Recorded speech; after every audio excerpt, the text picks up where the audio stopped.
छत्रपती संभाजीनगर जिल्ह्यातील शेतकऱ्यांना ऐन पेरणीच्या काळात खत टंचाई समस्येला सामोरं जावं लागतंय। केंद्र सरकारद्वारे अनुदानित रासायनिक खत विक्रीसाठी सुरू करण्यात आलेले फ्रेमवर्क फॉर फर्टिलायझर सेल हे ॲप सध्या शेतकरी आणि खत विक्रेत्यांसाठी मोठी डोकेदुखी ठरल्याचं समजतंय। कारण खरीप हंगाम तोंडावर असताना या ॲपमध्ये वारंवार तांत्रिक अडचणी निर्माण होत असल्याने छत्रपती संभाजीनगरात खत खरेदी प्रक्रिया विस्कळीत झालेली आहे आणि यामुळे शेतकऱ्यांना तासनतास रांगेत उभे राहूनही खत बुकिंग करता येत नसल्याचं चित्र समोर आलेलं आहे। चला तर जाणून घेऊयात काय आहे यावरचा हा स्पेशल रिपोर्ट। नमस्कार, मी सृष्टी असाठी आणि आपण पाहत आहात आवाज इंडिया मराठी। छत्रपती संभाजीनगर जिल्ह्यातील विविध भागात 3 दिवसांपूर्वी पाऊस झालाय।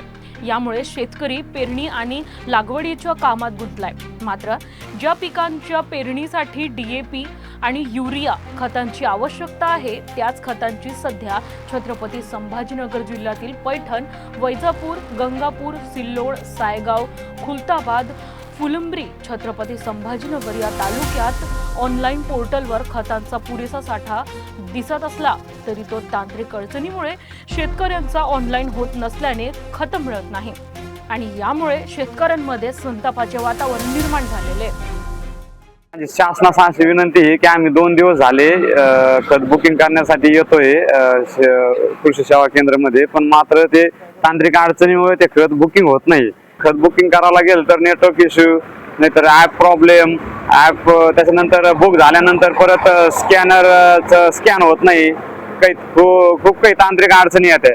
तर आम्हाला शासनाने खत उपलब्ध पहिल्यासारखे करून द्यावे, तर त्या एवढीच आमची विनंती आहे। सध्या जिल्ह्यात खत मूलभूत उपलब्ध आहे, परंतु सरकारने खत वितरणात पारदर्शकता आणण्यासाठी आणि अनुदानित खत थेट पात्र शेतकऱ्यांपर्यंत पोहोचवावे यासाठी ही ऑनलाईन प्रणाली लागू केली।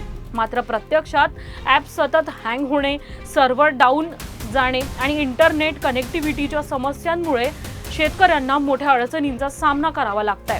ऑनलाईन झाल्याशिवाय दुकानदारही शेतकऱ्यांना खत देऊ शकत नाही।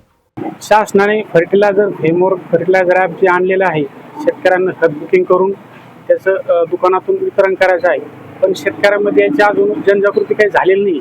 शेतकऱ्यांना याचं बुकिंगही करता येत नाही आणि ती अशी विनंती राहील की शासनाने जे कृषी विभागाच्या माध्यमातून कृषी सहाय्यक असतील, मंडळ कृषी अधिकारी असतील, कृषी प्रयोगशाळा असतील, यांनी खाली मीटिंग बैठक घेऊन याची जनजागृती करावी आणि शेतकऱ्यांना खत कसं बुकिंग करता येईल यासाठी मार्गदर्शन करावे।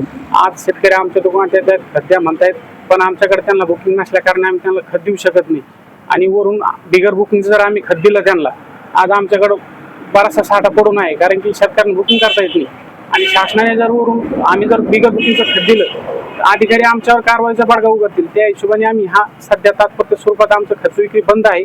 जसं तुम्ही मार्गदर्शन कराल शेतकऱ्याला, आज आमच्याकडे शेतकरी येत आहेत, पण आमच्याकडे बियाणाचं सीझन चालू असल्यामुळे त्यांना आम्ही सुद्धा खत बुकिंग करून देऊ शकत नाही, कारण आम्हालाच वेळ नाही। त्याच्यामुळे शासनाने याची दखल घेऊन त्याच्यावर कारवाई करावी। छत्रपती संभाजीनगर जिल्ह्यातील खत टंचाई बरोबरच खतांच्या लिंकिंग वरून स्वाभिमानी शेतकरी संघटना आक्रमक झाली आहे। कृषी विभागाने साठेबाजी करणाऱ्यांवर कारवाई न केल्यास स्वाभिमानी शेतकरी संघटना खतांच्या गोडाऊनवर धाडी टाकून आंदोलन करेल असा इशारा स्वाभिमानीने दिलाय। आज छत्रपती संभाजीनगर जिल्ह्यामध्ये काही प्रतीक्षेनंतर मान्सून बरसलेला आहे, त्यामध्ये सुद्धा खत टंचाई आणि त्याचबरोबर खताची लिंकिंग ही चालू असल्या कारणाने शेतकरी परेशान आहे। अगोदरच निसर्गराजा लेट बरसल्याने शेतकऱ्याची पेरणी रुकलेली, शेतकऱ्याची बी भरणं रुकलेलं आहे, शेतकऱ्यांची लागवड रुकलेली।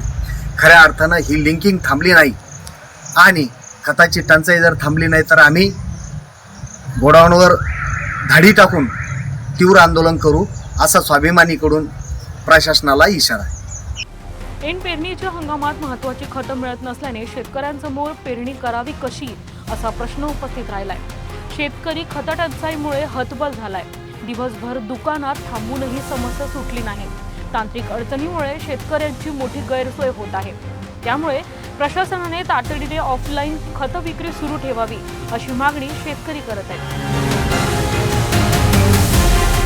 ब्युरो रिपोर्ट, आवाज इंडिया, छत्रपती संभाजी।